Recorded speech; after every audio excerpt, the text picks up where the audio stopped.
আসসালামু আলাইকুম। ৪৭তম বিসিএস নিয়ে আমি কিছু আপনাদের পরামর্শ দিতে চাই। সেটা হলো আপনাদের যেটা ভালো লাগে, যে বইটা আপনাদের কাছে সবচেয়ে বেশি পছন্দের, প্রথমে সেই বইটা আপনারা কালেক্ট করে ফেলবেন। আমার কাছে এই বইটাই ভালো লেগেছে। অনেকের কাছে আবার হচ্ছে যে অনেক বই, অনেক প্রকাশনের বই আছে, ওইগুলোও ভালো লাগতে পারে। প্রথমে আপনারা কী করবেন, যদি আপনারা ৪৭তম বিসিএস ক্যান্ডিডেট হয়ে থাকেন, তাহলে প্রথমে ফার্স্টে আপনারা এই চ্যাপ্টারে চলে যাবেন, যেখানে পূর্বের হচ্ছে বিসিএস প্রশ্ন অ্যানালাইসিস দেওয়া আছে। তো এখানে দেখা গেল যে যেই টপিকস থেকে সবচেয়ে বেশি প্রশ্ন এসছে, সেই টপিকসগুলো সবচেয়ে বেশি গুরুত্ব দিতে হবে। এখানে হচ্ছে আমি কয়েকটা সিলেক্ট করে রেখেছি, যেগুলো আমি সবচেয়ে বেশি গুরুত্বের সহকারে পড়ব। হচ্ছে বাস্তব সংখ্যা, লসাগু, গসাগু, শতকরা চ্যাপ্টারটা সবচেয়ে বেশি দেখতে হবে, এবং মুনাফা, সরল ও যৌগিক মুনাফার চ্যাপ্টার, লাভ ক্ষতি, তারপর হচ্ছে বীজগাণিতিক সূত্রাবলী, সরল ও দ্বিপদী সমীকরণ এবং অসমতা, সরল ও দ্বিপদী অসমতা, তারপর হচ্ছে সূচক ও লগারিদম, সমান্তর ও গুণোত্তর ধারা, তারপর হচ্ছে এইগুলো তো আছেই, ত্রিভুজ, চতুর্ভুজ এবং বৃত্ত সংক্রান্ত উপপাদ্য, তারপর হচ্ছে সেট এবং সমাবেশ সম্ভাব্যতা।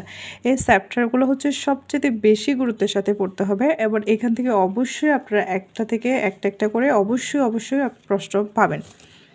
এরপর হচ্ছে প্রথমে আমরা যারা একদমই নতুন, তাদের জন্য আমার কথাগুলো হচ্ছে যারা একদমই নতুন বিসিএসের এই জার্নিতে যারা একদমই নতুন, তাদের জন্যই আমার পরামর্শগুলো। কারণ আমি যখন বিসিএস জার্নিটা শুরু করি, তখন আমার কাছে একদম মনে হয়েছিল কি বই পড়বো, কোথা থেকে শুরু করব।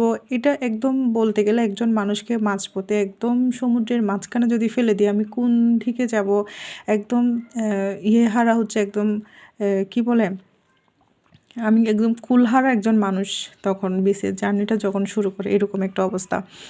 যদি এই জার্নিতে কেউ আপনাকে যদি পরামর্শ দেয়, যদি কেউ আপনার সাথে পরামর্শ দেওয়ার জন্য একজন মানুষ পান, তাহলে সেটা হবে আপনার কাছে অনেক বড় পাওয়া। হ্যাঁ, তো এখন আপনারা কী করবেন, এই চ্যাপ্টারগুলো প্রথমে সিলেক্ট করে ফেলবেন। তারপর হচ্ছে সিলেক্ট করার পরে আপনারা এখানে দাগা নেবেন কোন চ্যাপ্টারের কত নম্বর পেজে আছে। তখন আপনারা চলে যাবেন পেজে, যে আমি প্রথম পেজে গেলাম, প্রথম চ্যাপ্টারের বাস্তব সংখ্যায় গিয়ে আপনারা কী করবেন, প্রথমে একদম আপনাদের মনে হবে যে এগুলো কীভাবে পারবো, কত কঠিন, এরকম মনে হবে। কিন্তু আসলে না, যখন আপনারা বিষয়গুলো পড়ে ফেলবেন, তখন আপনাদের কাছে একদমই কী মনে হবে না, কঠিন মনে হবে না। ঠিক আছে? তারপরে আপনারা একদম প্রথমে যে আপনারা বুঝবেন তা না, আপনি বুঝেন বা না বুঝেন, আপনি 5%ই বুঝেন, আপনি প্রথমে শুরু থেকেই অঙ্কগুলো করে যাবেন।